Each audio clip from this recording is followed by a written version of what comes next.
netgi paviešinus tam tikras mūsų laidos temas, moteris mane užsipuolė. Sako, taip, sako, tu žiūrėk, sako, tu truputėlį pakentėgi, ramiai. Kai mane pasivijo menopauzė būnant 50, tai aš jau su ta puokštė visų simptomų tikrai nežinojau, ką daryti. Žinot, mes visi kalbam apie estrogenus kažkur, kas tai yra. Jeigu taip imsim biologiškai, gamtai mes nebeįdomios tampam, kad giminės prates nebeišeina. Estrogeno nebėra, menopauzė dar neišėjo ir aš dar nenumiriau, ne, per stebuklą. Tai ką darom? Tai yra palaikymas moters toj kelionėj iš tiesų, kuri yra tikrai, kaip aš sakau, su daug nežinomų kelio ženklų. Moteris net slepia, kad joms išoperuota gimda. Mes esam kentėtojų karta, mes dar mėgstam visur, kur pakentėti. Ir klausimas dabar jums. Tai ar aš išprotėjau, ar sistema išprotėjo? Sveiki, aš Redita Dominaitytė ir man menopauzė. Turiu visus simptomus ir žinote ką, aš jau nebenoriu kentėti. Knygos teatras su spektakliu Menopauzė, važinėdamas po visus regionus, tiesiog kartais mes turime labai pašnabždėti, nekalbėti. Ir man kartais atrodo, kad moteris į šitą spektaklį neateina dėl vienos paprastos priežasties, nes jos bijo apsikrėsti menopauzę. Gerai, gerbėmieji, pristatau mūsų viešnes ir labai gerą jums turiu naujieną. Visiškai neseniai Vilniuje atsirado klinika Menopauzė ir tai yra pirmoji klinika Baltijos šalyse, net ne Lietuvoje. Štai šiandieną pas mus svečiuose damos iš šitos klinikos ir pabandysiu jūs pristatyti, kol dar neaptemo protas, neatsitiko man kokia nors karščio banga ir kol jūs dar prisiminsiu. Šiandien svečiuose turime Rūtą Paulauskienę, menopauzės mentorė, knygos autorė. Na dabar pasakykite tą anglišką žodį, kad aš nenusišnekėčiau. Age Brave. Ačiū jums labai. Age Brave. Bendruomenė ir Instagramo paskyra moteriams, kur dalinuosi apie menopauzę. Ir daug paprastesnė dabar jau situacija. Ir gydytoja Ramona Urbunienė. Gydytoja ginekologė, akušerė, taip? Gydytoja akušerė ginekologė Ramona Urbunienė. Labai gerai, ačiū, kad padedat man orientuotis tose pavadinimuose, nes tikrai labai noriu paprastai, aiškiai kalbėti apie menopauzę ir noriu kalbėti iš pat pradžių. Tai vis dėlto, kas yra menopauzė? Ramona, klausimas jums. Menopauzė, jeigu atsakyt moksliškai, tai viso labo viena diena moters gyvenime. Deja, gyvenime mes tuo terminu įvardinam žymiai daugiau dalykų ir tą pačią paskutinę dieną yra netai paprasta nustatyti. Nes, įvyko tos mėnesinės, ar jos bus paskutinės, mes dar nežinom. Tai nustatom, žvelgdami atgal, kai praeina 12 mėnesių be kraujavimo, sakom, ta diena buvo menopauzė, laikotarpis nuo tos dienos yra po menopauzė. Kitas dalykas yra, kad simptomai susiję su menopauze atsiranda gerokai anksčiau, 3, 5 ar net 10 metų iki tos paskutinės dienos. Ir būtent jie ir vargina moteris ir būtent visą tą periodą, kuris suteikia tą gyvenimo kokybės pablogėjimą ir visą nemalonumą, paprastai ir vardinam žodžiu menopauzė ir menopauzės simptomai. Tai mokslas ir gyvenimas šiek tiek skiriasi. Tai žiūrėkit, ar teisingai dabar supratau savo tokia lengva galva. Tai vis dėlto ta menopauzė, va čia ir mes atsiranda tokių tam tikrų nesusipratimų, nesusikalbėjimų, nes pasirodo tik viena diena, o aš toj menopauzėj galiu užtrukti kokią 20 metų, ar teisingai? Visą gyvenimą. Jūs galite užtrukti. Deja, yra tokių moterų, kuriuom, kaip čia pasakyti, pasisekė 5 ar ne 10%, kurios tos simptomus patirs iki gyvenimo galo. Taip pat yra laimingųjų keletas procentų, kurios nepatirs tų simptomų visai. Tai kaip sakiau, kasdienybėj, kad supaprastint tą suvokimą menopauzinius simptomus, mes įvardinam tuo žodžiu menopauzę. Neverčiam, kad menopauzė būtent pauzė be kraujavimų. Kraujavimo nebuvimas, jeigu išvers, tai yra nuo tos dienos. Tai gyvenimas yra kitaip ir tam užstrikti ir užtrukti tenais galim ilgai. Ir 10 metų, ir 15, įvairiai. Mane pasiekė tokia statistika, kad azijietės moteris menopauzę arba patiria, arba visiškai jos nepatiria ir jeigu patiria, jos užtrunka kokius 2 metus. Baltos moteris 6, na, o juodaodės 10 metų. Tai jau kaip ir paminėjau, kad iš tikrųjų tas tarpas vis tiek jau kažkokie tie simptomai arba kažkokie, na, nesakyčiau, kad negalavimai, bet tam tikri gyvenimo nepatogumai gali atsirasti 10 arba 7 metai iki tos vadinamos datos, ar ne? Ir po to jie trukti vėlgi gali, kaip jūs ir sakote, 10 metų, ar ne? Įvairiai. Gerai, pakalbėkime tada nuo pradžių. Perimenopauzė, ar ne? Kaip ją suvokti, kaip ją atpažinti ir kokie tai yra simptomai? Tai dar sugrįšiu, kad būtų aiškiau. Peri reiškia aplink. Tai nuo prieš ir po apima tą laikotarpį aplink tą jau datą. Tai kaip ją atpažinti? Atsiranda įvairūs sutrikimai, įvairūs simptomai.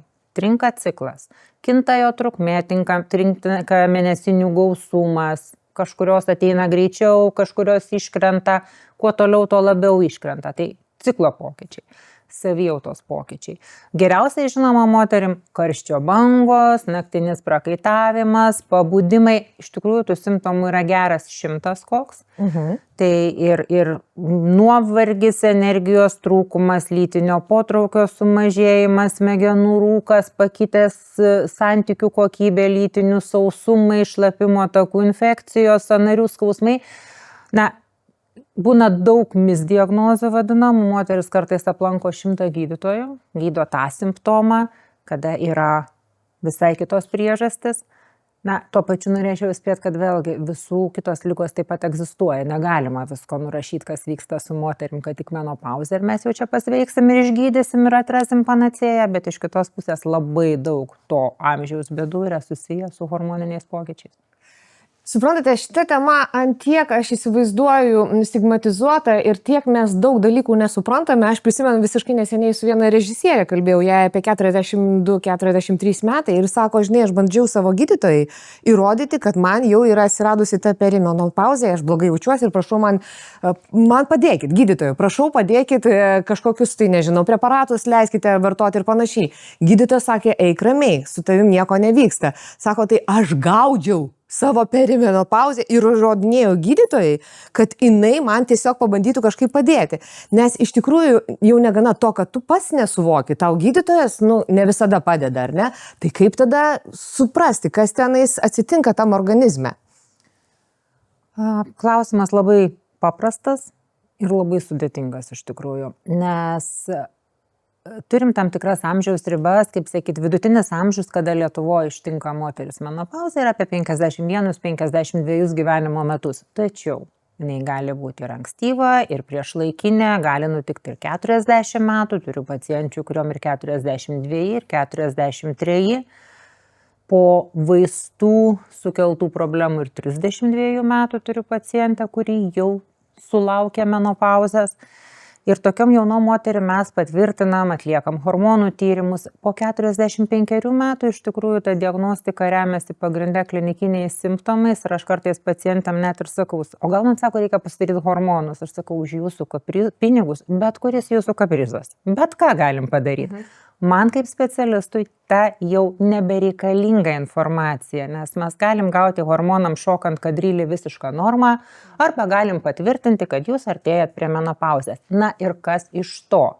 Geriau valdykim tuos simptomus ir žiūrėkim, ką galim su tuo padaryti. Ramona, ar teisingai suprantu, kad man 40 metų ir tarkim gimtadienio proga, tiesiog pradedu galvoti apie save, įsijung tam tikrus, tiesiog lokatorius, nežinau, visus pojūčius ir tiesiog pabandy pagalvoti, nes, kai mane pasivijo menopauzė būnant 50, tai aš jau su ta puokštė visų simptomų tikrai nežinojau, ką daryti. Ant žmonių puldinėjau, nežinojau, kad net ir depresiją turiu, todėl pasidariau tą spektaklį, nes nežinojau, kur save iš tikrųjų padėti. Ir aš galvoju, kad jeigu aš būčiau 40 metų, truputėlį apie tai susimąsčius, arba aš turėčiau mamos kokią nors istoriją, ar kas nors mane būtų už rankytės pavedėjęs ir pasakęs, gal tu nereikia sirgti, bet tiesiog sužino, kas tai yra, nes tau tada nebus tokių problemų, kurias tu spręsi 50 metų.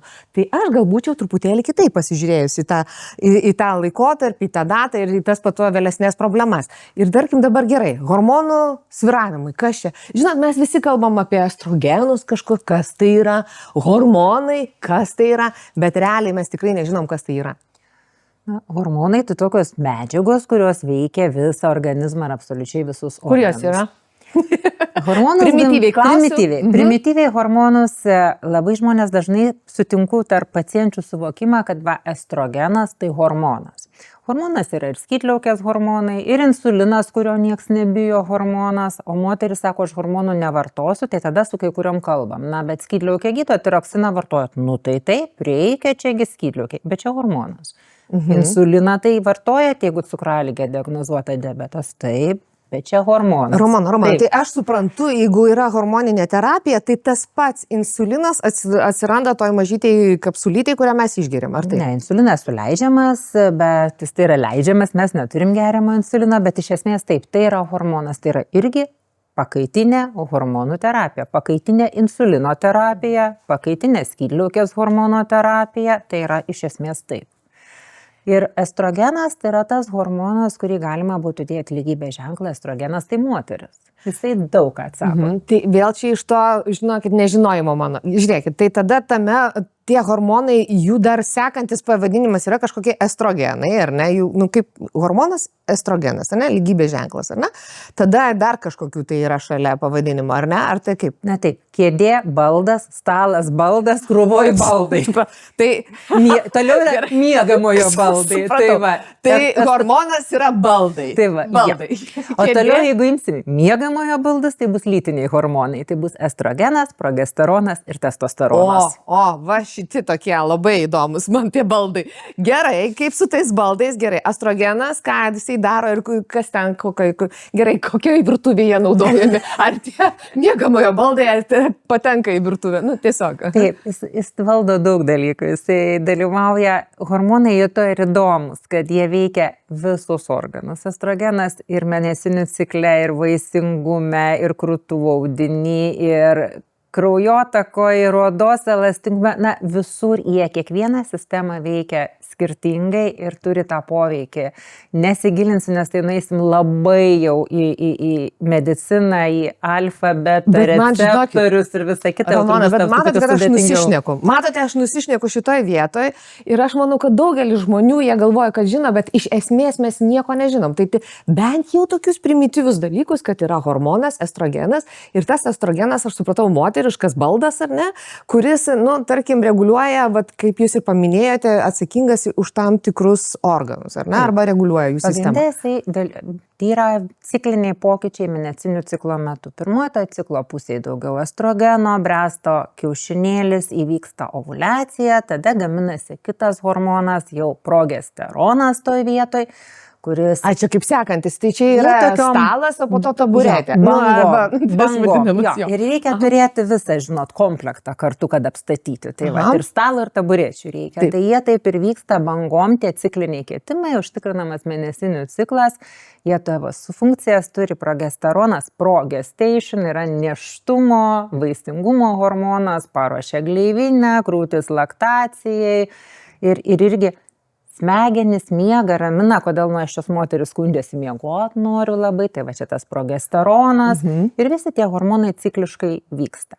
Kada ištinka menopauzė, pasibaigia tie kiaušinėliai kiaušidėse, kiaušidės nebereaguoja į galvos siunčiamus signalus, nebegamina tų hormonų, nebevyksta ciklas, pasibaigia mėnesinės ir atsiranda visi simptomai dėl hormonų trūkumo. Ramona, žiūrėkit, aš ateinu pas gydytoją ir man vienas gydytojas sako, žinot, pas jūs jau dabar vienas kiaušinėlis miega, o kitas dar kažką veikia. Ir ką tai reiškia, aš vėl nesuprantu. Paskui šitas sako, galbūt irgi jau pradėjo miegoti, bet gal jisai jau dar atsikels, nes nieks nežino, kada jisai kelsis. Nu ir kai ateina vėl tokie simptomai ir gal viešpatie, apie ką mes čia kalbam, ką tai reiškia mano organizmui. Tai va, mes negalim, ką daro gydytojas, žiūri ultragarsu, mato ekrane tokį juodą tašką. Išmatuoja jo dydį ir pagal tai spėlioja. Jeigu jis yra centimetro dydžio, tai jis dar prisikels. Čia kiaušinėlis. Kiaušinėlis. Jeigu ne kiaušidė, bet kiaušinėlis jame esantis foliklai.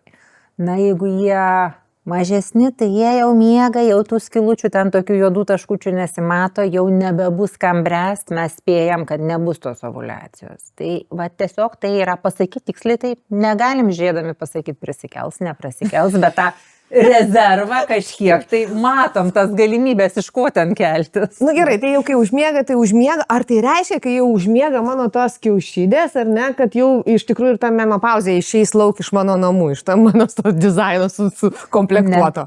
Ne. Dėja, ne. Ne. Nes hormonų trūkumas, o simptomai tai susiję su hormonų trūkumu. Gerai, tada dar klausimas. Estrogenas, aš girdėjau tokią frazę. Jisai mažėja.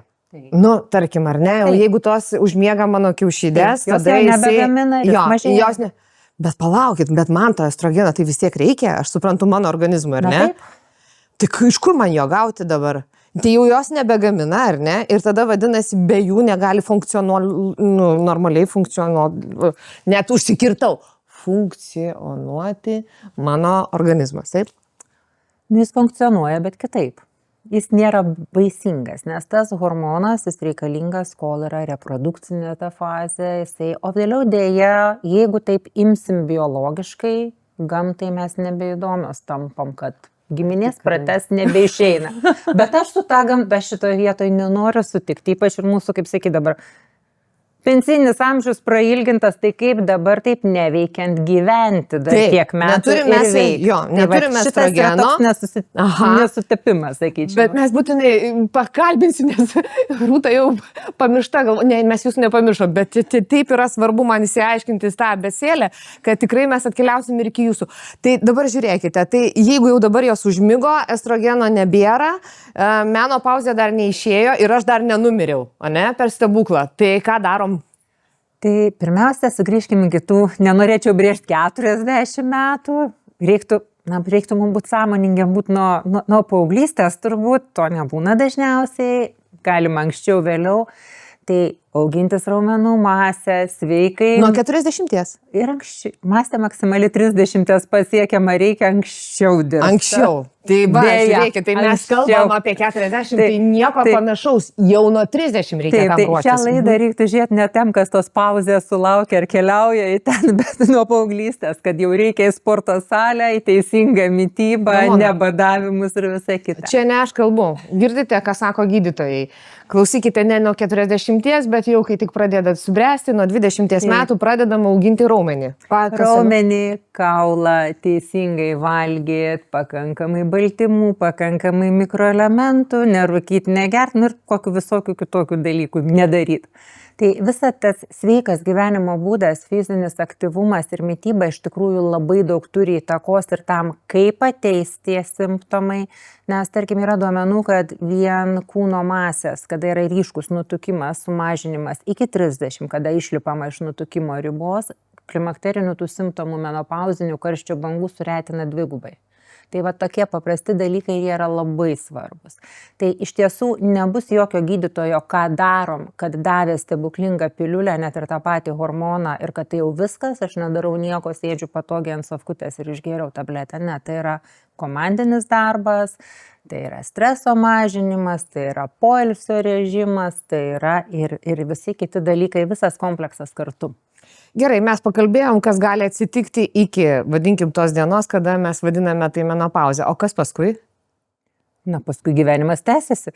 Jo, bet mes turim tą vadinamą estrogeną, jo mažėjimą, jisai aišku poveikis visoms smegenims, miegui, širdžiai, Tai kaip mums gelbėtis, kaip gyventi toliau? Jeigu mes sakau, aš nenoriu mirti, jūs ką norit man darykite ir aš dabar dar privirinsiu tiek klaidų, kad visiems net negera bus nuo to. Bet tai ką tada man daryti ir kaip tada savo pagelbėti gyvenime? Tai išlieka visą laiką visas tas, ką jau paminėjau, sveikas gyvenimo būdas, mytyba, daryti daugiau proto ribose ir domėtis tuo. Ne per daug. Neseniai turėjau pacientę, kuris sakė, aš kasdieną 6-8 valandas skaitau medicininę literatūrą. Tai taip nereikia daryti.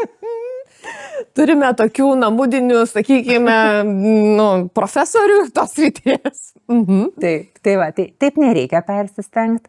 Tada yra be abejo papildai, jeigu ko nesuvalgom ir negaunam, kai kurie yra baziniai, kuriuos reikia vartoti, be abejo irgi teisingom dozam. Vėlgi iš vakar dienos pacientė sakė, aš valgau 12 000 vienetų vitamino D. Na, nes specialistų tai yra savaitės dozė. Savaitės dozė, jinai per vieną dieną. Kasdieną tiek. Tai kas jai gali atsitikti? Nu, kas nors ne visai gero, nes perdozuoti irgi nelabai sveika. Žmonės. Nepersistengti reikia, kad kuo daugiau ne visą laiką geriau. Na ir be abejo, turbūt jau jaučiu, kad artėjom prie to, kas ištarti reikia pakaitinę arba menopauzinę hormonų terapiją. Ko trūksta, tą ir duodam. Taip kaip su tuo diabetu, kurį minėjau, trūksta insulino, skiriam insuliną. Taip ir čia įvertinam būklės, be abejo, galimas kontraindikacijas, kitus vartojamus vaistus, vaistų sąveikas, bendrą sveikatą. Atmetam, kad nėra tų simptomų, priežastis kažkas kito, nes karščio bangos gali būti ir, tarkim, dėl skydliaukės sutrikimų, prakaitavimai gali būti dėl diabetų, susižiūrim spaudimus, visą kitą ir tada skiriam pakaitinę terapiją. Aš suprantu, jeigu mes vėl prie to baldų dizaino sugrįžtume, tai kad mes suprantame, kad mūsų, tarkim, nebus užbaigtas interjeras ir tiesiog mes negausim iš dangaus, mums neatsiųstų estrogenų, kurie yra sumažėję, mes kažkokiu tai būdu turime juos nusipirkti ir integruoti į savo interjerą. Na taip, jeigu reikia atsisėsti ir nėra taburetės, tai turim tą taburetę atsinešti, atsisėsti. Ir dar lėkštutės pasidėti šalia, tie papildai ir taip toliau. Gerai, o dar tik tai patikslinimui, jau kad aš jau visiškai dabar protinga po šitos laidos būčiau, ar ne, turim tą perimenopauzę, tai yra viskas aplinkui tą vieną dieną, o kas čia per terminas postmenopauzė, kas čia yra? Tai tie terminai persikloja čia, iš tikrųjų tas post yra laikas po paskutinių mėnesinių. Visas likęs laikas, visas likęs gyvenimas, kiek jau atsakė tą moteriai, po paskutinių mėnesinių. Tai žinote, Ramona, kas ir vyksta? Mes moteris net nesugebame pasakyti, kas mums yra ir mes pradedam, manipuliuoti tai pavadinimais. Nes aš dabar suprantu, kad perimenopauzė tai viskas ir prieš ir po. Gabaliukas po. Gabaliukas prieš, gabaliukas po. Gabaliukas, gerai, tvarko. O tas post, tai tiesiog mes suprasime, kad po, jeigu kažkas taiga nenorės sakyti, kad man perimenopauzė, bet jinai pasakys post, tai supraskime, kad po jinai sako, ar ne? O iki yra pre. Viskas, kas iki, viena data menopauzė ir tada post. O peri apima aplinkui gabaliuką pre, gabaliuką post. Matematiškai, schematiškai išmokite šiandieną pamokėlę. Viena diena menopauzės, iki yra pre, po post, o viskas aplinkui peri. Aišku? Gerai. Tada dabar jau keliaujam prie mentorystės ir prie Rūtos. Kas čia dabar per dinozauras ir kas čia per mentorystė? Na, aš galvoju, tiesiog galvoju apie ką tai. Aš žinau, ką reiškia žodis mentorystė, bet šitame kontekste, apie kurį šiandieną kalbame, ar ne? Kalbame apie menopauzę. Menopauzės mentorystė. Gerai, aš irgi pasitikrinsiu. Gerai, tai mentorystė tai kažkoks mokymas, teisingai? Palaikymas, aha. Tai yra iš tikrųjų edukacija, tai suprasti, kas su tavim vyksta, turėti kryptį, žinoti, ką gali ir turėtum daryti, ir palaikymas. Tai yra, kai jau integruoji save ir pradedi keisti savo gyvenimo būdą, apsilankai pas gydytojus, pradedi vartoti pakaitinę hormonų terapiją ar kitus vaistus, tai yra palaikymas ir stebėjimas, tiesiog to viso integravimo proceso. Tai tas yra labai svarbu ir iš tikrųjų jūs pati minėjote, kad buvote pasimetusi ir nežinojot nuo ko pradėti, nežinojot nuo kur kreiptis. Viena moteris turi 15 simptomų, ar ne? Gali turėti 15 simptomų. Taip, vidutiniškai gali turėti. Tai pažiūrėkit, ir smegenų rūkas, ir sąnarių skausmai, ir virškinimas, ir mėnesinių sutrikimai, ir karščio bangos, ir dar mes galim tęsti, tai gali turėti viena moteris. Ir kai jinai, viskas prasideda, tai kas su manim darosi? Ar aš neišprotėjau? Žiūrėkit, ir čia yra tas momentas, kai tu nežinai, ką kreiptis, ar čia eiti pas psichologą, ar pas neurologą, ar pas ginekologą, ar pas endokrinologą, ar pas kažkokį dar daktarą. Ir tada pradedi galvoti, tai kas man yra. Tai va čia ir prasideda mūsų kelionė, iš tikrųjų, nuo supratimo, kas tau galėtų būti. Ir mes apie tai kalbamės ir vėliau, jeigu reikia gydytojų pagalbos, tai aš tikrai paaiškinu, kur reikėtų kreiptis, nuo ko pradėti, kai gaunam tyrimus, mes apie juos kalbamės. Tai yra palaikymas moters toj kelioniai iš tiesų, kuri yra tikrai, kaip aš sakau, su daug nežinomų kelio ženklų. Žinote, mes kaip tik irgi diskutavom grimeriniai būdamos, ar ne, ir galvoju, okei, tu turi tam tikrus simptomus, ar ne, bet tu gali neturėti visų tų 15. Tai šiandieną man irgi naujiena, laba diena, kad jų yra maždaug 15, ar ne? Ne, viena moteris gali taip pajusti. Nu, tarkim, ar ne? Ir aš turiu iš tų 15 8. Taip. Ir, nu, tvarkoju, aš turiu problemą, kažkaip tai bandau kapstytis toj problemai, bet kita ta moteris neturės, tarkim, ar ne, tų simptomų, kuriuos aš turiu, jinai visai kitus turės, ar ne? Ir mes susėdam ir abidvi nesusikalbam. Taip. Nes jinai gal gyvenime neturėjo karščio bangos, o aš nuo jų mirštu. Taip. O jinai gal turėjo visai kitus, tarkim, na, seksualinį, mes dar prieisim prie to, ar ne, Ramona? Mes prieisim prie seksualinių reikalų, ar ne? Tai labai įdomi Tai tema. irgi visi sausumai ir panašiai, ir jinai pasirodo, kad ten yra didžiausia problema. Aš nieko nesuprantu, kas tas vyksta.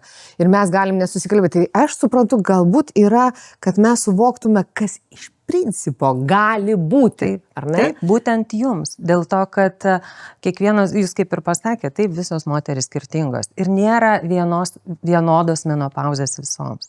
Ir kaip ir nėra vienodo gyvenimo, ar ne, visoms, kaip ir gyvenimo būdas mūsų keičiasi. Ir tai priklauso nuo daugybės dalykų. Ir taip, tai yra padėti suprasti, kas būtent tau galėtų būti. Gerai, žiūrėkit, mentorystė, ar ne, tai palaikymas, suprantu, na, atėjo moteris, jūs ją apgaubėt savo šilumą, bandote jai kažkokiu taip būdu padėti, bet suprantame, kad šaknis yra truputėlį giliau, pavyzdžiui, šeimoje, ar ne? Taip. Arba, nežinau, gal moteris tiesiog bijo pranešti, aš kiek žinau, viešpatė, aukštielnikas, kiek moteris simuliuoja ciklų. Tiesiog teatras ten vyksta, suprantate, jie padaro tai, ką mes darome ant scenos, jie namuose tokius cirkus daro.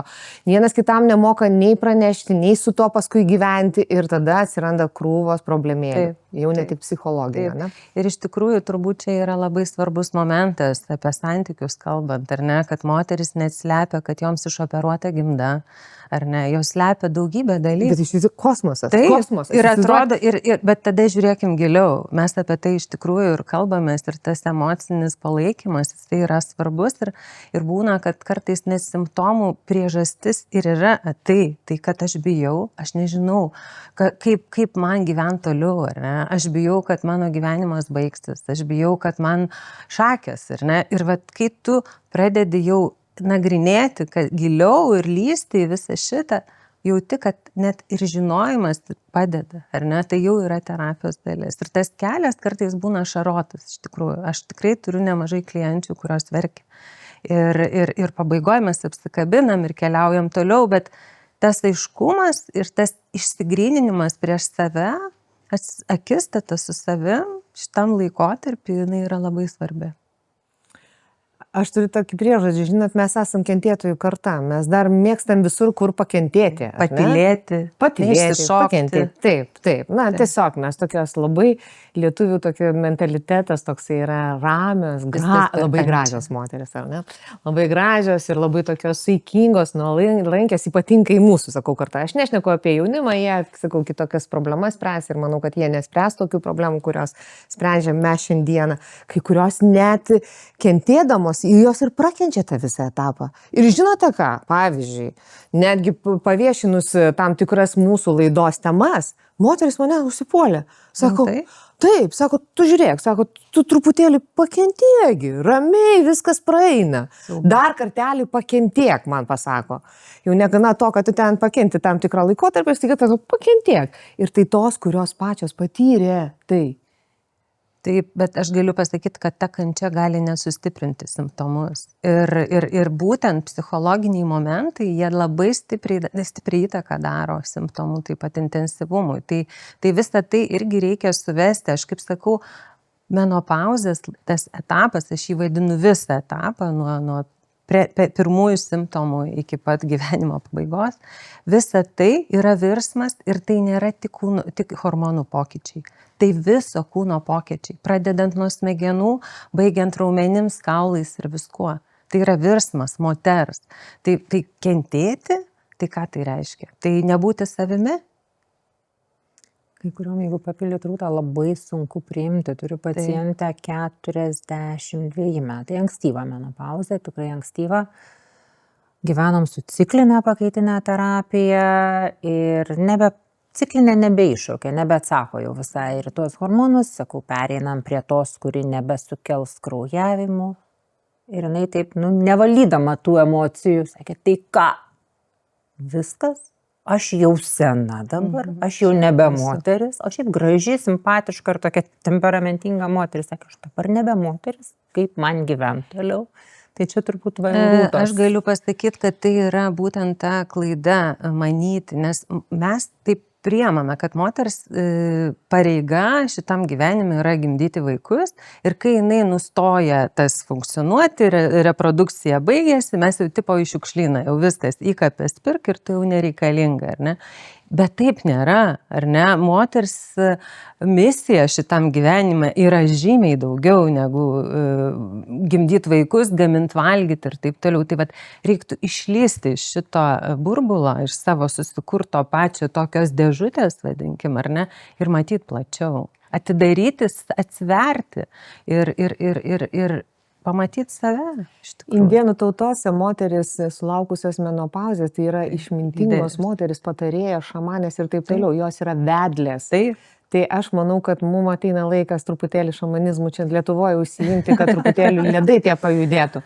Ir kad mes mažiau iš tikrųjų kentėtume ir vat ką dar daryti su tuo gėdos jausmu. Gerai, aš suprantu, Rūta, pas jūs ateina moteris, kurios jau atsakė į tam tikrus klausimus, ar ne? O ką daryti tos, kurios sėdi namuose, kamputyje verkia, gėdijasi ir kenčia? Na, ką daryti? Reikia domėtis, iš tikrųjų domėjimasis ir bendruomenės palaikymas. Aš sakyčiau, labai yra svarbu ieškoti palaikymo. Palaikymo komandos yra, dalis irgi terapijos, ar ne? Tai palaikymo komandos gali būti įvairios, tos pačios draugės, ar ne? Ta pati šeima, sesė, ten pusseserės. Ta prasme, būkim ne vienos, neužsidarykime ir nebūkim su savo, negalvokime, kad tai tik apie mus ir kad tai būtent mūsų problema. Tai ne mūsų problema, tai yra labai daug moterų susiduria su tuo. Miausios damos, netgi būdamos čia, mes jau kuriame tam tikrą bendruomenę. Vėliau aš jums dar padovanosiu apyrankės, tokias kaip mano, žinokit, ir jūs jau būsite susiję ir pašventintos į mūsų, vadinkime, bendruomenę ir klubą. Tai ta gėdos tema, ar ne? Tai mes jau nekalbam apie gėdą, kad mes tenais, tarkim, jau nedetalizuojam tos gėdos, mums tiesiog gėda ateiti ir pasakyti, kad man yra menopauzė. Bet dar, tarkim, toks baubas kaip seksualinė gėda, ar ne? Tai kaip iškomunikuoti šitokią žinutę? Kaip moteris elgiasi?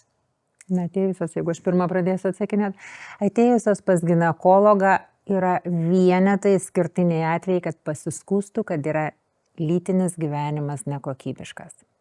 Aš pati proaktyviai visada klausiu ir moteris taip kažkaip šitą temą sumenkina, vyras numirė, tai taip retai, kad net kalbėti neverta. Ir aš sakau, man nesvarbu retai ar dažnai, aš klausiu, ar kokybiškai, ar neskauda, ar neperšti, ar nesausa, nes galima spręsti tą problemą visokiais būdais. Ir jeigu, tarkim, geriamoji pakaitinė terapija ar sisteminė per odą vartojama turi dar kontraindikacinių, tai ta vietinė, kurią galima išspręsti būtent tos lytinio gyvenimo problemos, praktiškai tų kontraindikacijų nėra, net ir po vėžių galima vartoti. Ir amžius neribojamas ir be to lytinio gyvenimo kitokių naudų turi nuo infekcijų šlapimo apsaugančių. Bijo. Ta tema tikrai yra tabu. Nepadoru kalbėti, rodos, kad mes to nedarom, negyvenam. Aš pati prieš 2 mėnesius ištekėjau su savo amžiumi atitinkamu. Jūs, jaunametė. Viską sveikinu. Viską visi darom, visi gyvenam, ko reikia. Tai toks gyvenimas. Bet bijom, Pas laikas ištekėti būnant menopauzėje. Tai yra brandus sprendimai, taip nutinka. Gerai, o Rūta, jūs minėjot, kad knygą išleidot, ar ne? Jūs turite visą tinklalaidę. Knygą, jinai bus vasario mėnesį, jau galima bus ją rasti knygynuose. Jinai vadinasi Viskas gerai, tai tik menopauzė. Ir aš ten turiu atskirą skyrių būtent apie seksualumą. Nes aš manau, kad seksualumo tema yra labai svarbi šitam gyvenimo etape, nes labai yra daug mitų susijusių, sako, su amžium seksas baigėsi, seksas tik jauniems. Ir tai yra visiškas absurdas. Ir aš kviečiu atidaryti savo miegamojo duris plačiau įsileisti į fantazijas, žaislus, neišpildytas svajones, nes dabar yra pats tas laikas, kai nereikia saugotis, kai jūs galite būti savimi, nes jūs laisva, jūs neturite kažkokių įsipareigojimų labai galbūt didelių, gal ir turite, bet tiek to palikime jas tenais, kažkur už durų ir žaiskite. Žaiskite gyvenimą ir būkite atviros su savo partneriu, sakykite, ko norite, nes čia gali gimti nauji santykiai. Bet aš sutinku, ką ir sakė Ramona, kad makšties sausumas, libido gali būti tie stabdžiai, kurie neleidžia tiems santykiams būti tokiems, kokių jūs norėtumėte. Bet reikia apie tai kalbėti. Priemonių yra. Nieko nedarimas tikrai nepadės. Aš irgi turiu pavyzdžių, kada su moterimis kalbu ir labai dažnas, tarp kitko, atvejas, kada jos sako, tu žinai, pas mane yra visi tie simptomai, aš tenais atidariusi langą, guliu, tai aišku, aš jį išmečiau iš savo miegamojo. Ir man galvo, oh my gosh, o tai kodėl? Kodėl, tai kaip po to tada jį prisiviliosi atgal? Ar tada sąmoningai tada tu save uždarai į kažkokią erdvę, atskiri tą žmogų, tai tada atsiranda ir tada jau prasideda tikrai psichologinės problemos, ar ne, ir santykių problemos ir taip toliau. Jeigu mes tiesiog atsiradus tai menopauzai, atsiradus tam tikriems simptomams, jį išsumėme iš savo miegamojo ir jūs sakot, žaiskite, kaip tik galvokite, vaizduoti, o mes pasirenkam tokį, nežinau, ar lengvesnį būdą, kažin. Ne, bet kančia, iš tikrųjų finale, žinom, kuo gali tai baigtis vienišumu, ar ne? Taip. Ir tas vienišumas, mes atsisakom malonumo. Nes šiaip beje, orgazmas tai yra hormonų pliūpsnis. Tai jis orgazmo metu moteris patiria daugybę hormonų išsiskleidžia, ar ne? Estrogenais visais.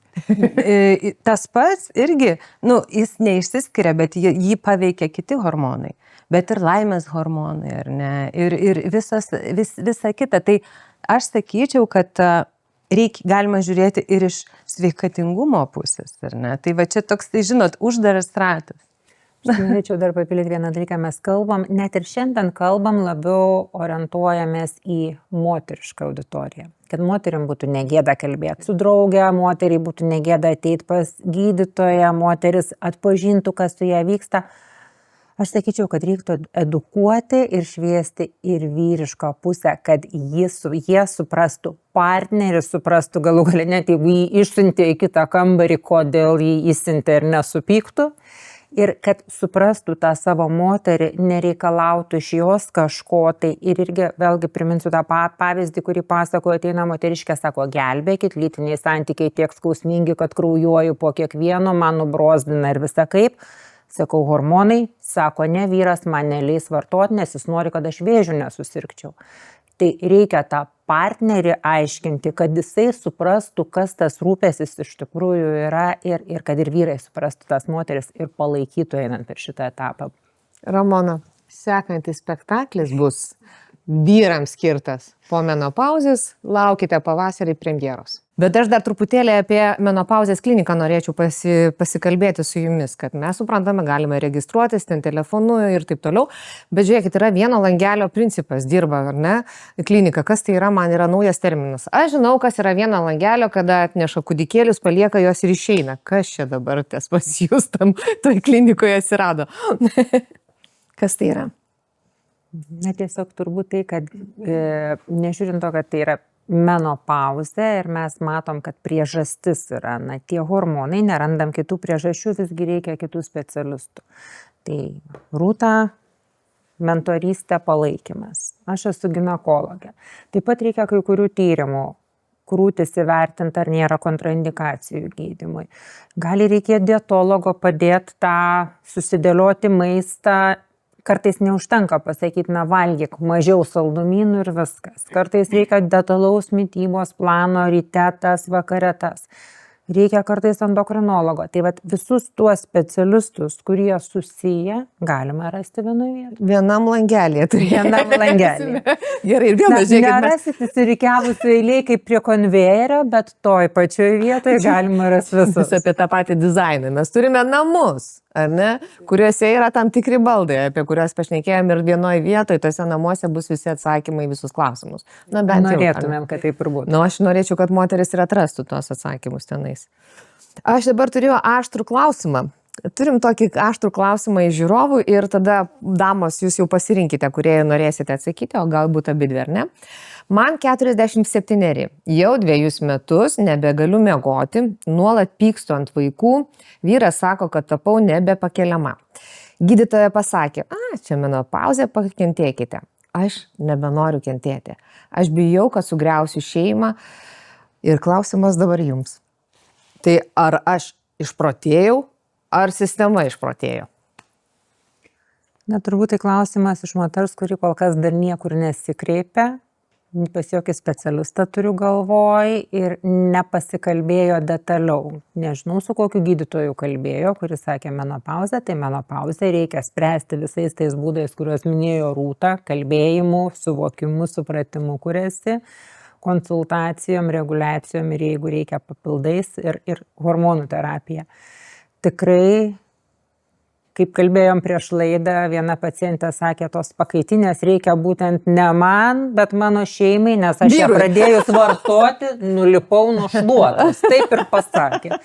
Tai va, tai ir tos miegojimų, nuotaikų, kokia gali būti šypsena, jeigu naktį moteris 5 kartus pabudo, suprakaitavus, ėjo persirenginėjo, po to neužmigo, dieną reikia vėl, kuo jinai gali džiaugtis. Tai pirmiausia, pailsėti reikia duoti. Tai tada ir ta nuotaika ir viskas, tai sprendžiam tas problemas ir tai yra tikrai išsprendžiama. Aš gal papildysiu, kad tikrai neišprotėjot ir tikrai neišprotėjo, čia dažnai taip galvoja moteris beje, bet kreiptis į specialistą, kuris išmano menopauzę. Ir dėja Lietuvoje, kaip ir ne tik Lietuvoje, bet ir užsienį taip pat, išmanančių menopauzę specialistų nėra tiek dar kol kas daug. Tai yra ir edukacijos problema ir turbūt Ramona nesumeluos, kad universitete būtent netiek daug ir dėstoma apie menopauzę, ypač kitų specialybių specialistam, ne ginekologam. Tai ieškoti žmogaus, kuris tikrai žino, kuris gali paaiškinti, kas su jumis vyksta ir pamatytų tą visą holistinį matymą, ar ne, bendrai pasižiūrėtų į jūs. Tai ieškotis pagalbos tikrai. Jo, bet iš tikrųjų, tai matot, mes čia kalbame, kad galbūt apie tą tokį sąmoningumą moters, kuri tikrai jau sąmoningai svarsto, ieško, randa tuos atsakymus, bet sakau, man toksai visą laiką labai sergu už tuos, kurie neturi tokių prieigų, ar ne, arba neturi kas, pavyzdžiui, gerai, gali ten internetinėje erdvėje gal mažiau suktis, ar ne, bet turi mamą, ten senelę, kuri jinai tiesiog palydės, arba aš turėjau vačianai svečių laidoj, kur ten tiesiog vyresnės moteris, 80-metės, kurios visai kitaip tas problemas sprendė, staiga suima už rankų ir padeda ten būtent šitai moteriai, kad truputėlį jai lengviau būtų, nes ne visiems, tarkim, tas padeda, kad, ar suranda tuos kelius. Tai va čia man tas klausimas, man turbūt didžiausia, įsivaizduoju problema, kaip jie surastų tą kelią iki jūsų, nes vėlgi ginekologai irgi labai skirtingi specialistai būna, sakau, labai skirtingas yra tos prieigos ir kaip skleisti tą žinutę, kaip jiems surasti tą kelią, ir finansinis ne visą laiką gerbuvis, ar ne, leidžia, tarkim, mokamas kažkokias paslaugas pasirinkti. Tai va čia toks ir dviprasmiškas dalykas ir reikia mums kažkokią bendruomenę galų galiai įkurti, bent jau pradžiai atsakysime į klausimą, kryptį nurodysime, o po to žmogus galės pats suprasti ir pasirinkti tą kelią, kur jam keliauti.